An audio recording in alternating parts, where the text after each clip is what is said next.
Salut les CM2, on travaille sur la séquence 38, droite et segment parallèles. On est dans le fichier d'activité page 7. À partir d'une droite AB, tu vas en tracer d'autres selon la même méthode, mais ne coupons pas AB au même endroit. Je te montre sur la première activité et ensuite on va reproduire exactement le même type de construction pour les activités suivantes.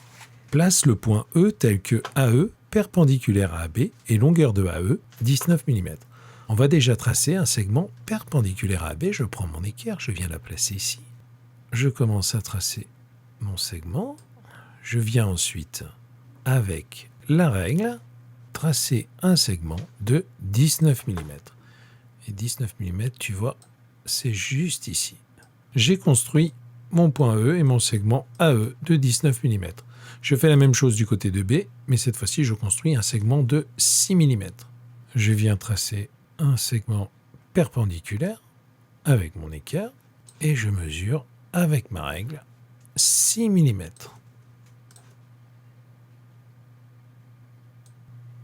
J'ai placé mon point F. Il me reste à tracer la droite EF. Et je m'aperçois que la droite EF vient couper la droite AB. Où coupe-t-elle AB? Sur la partie déjà tracée de AB, dans la marge, plus loin, ici, sur la partie déjà tracée. Sur la partie déjà tracée de AB. Je te laisse faire la même chose en traçant des segments BF de 8 mm, puis 16 mm, puis 19 mm. Et on se retrouve après la pause.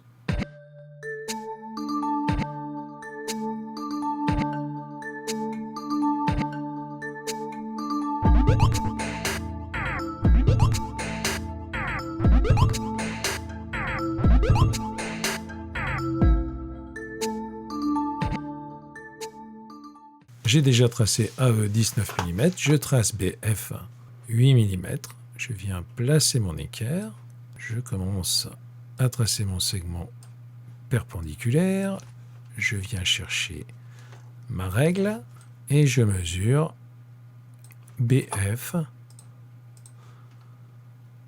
8 mm. Je trace la droite EF. Et si tu as travaillé correctement, EF et AB vont se couper dans la marge. On continue en traçant maintenant un segment BF de 16 mm. J'ai déjà tracé AE 19 mm. Je viens placer mon équerre, petite marque de traçage. J'amène ma règle pour mesurer. Et je viens mesurer 16 mm. 16 mm, c'est ici. J'ai trouvé le point F. Je viens tracer la droite EF.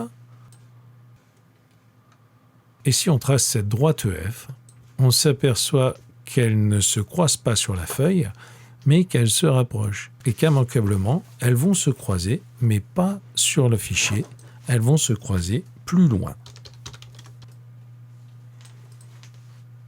On s'intéresse maintenant au cas où BF mesure également 19 mm, c'est-à-dire que BF a la même longueur que le segment AE.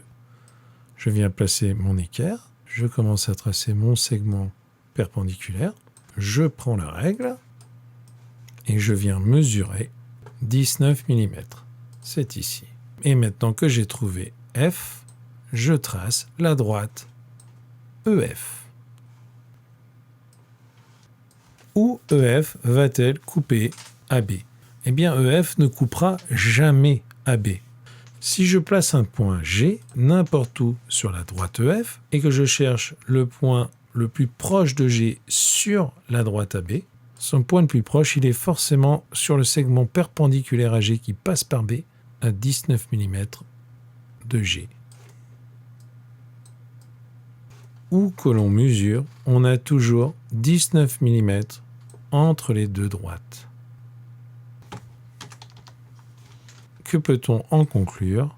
EF et AB sont parallèles. Ce sont deux droites qui ne se couperont jamais. Je te laisse compléter la leçon, on se retrouve pour l'exercice 2.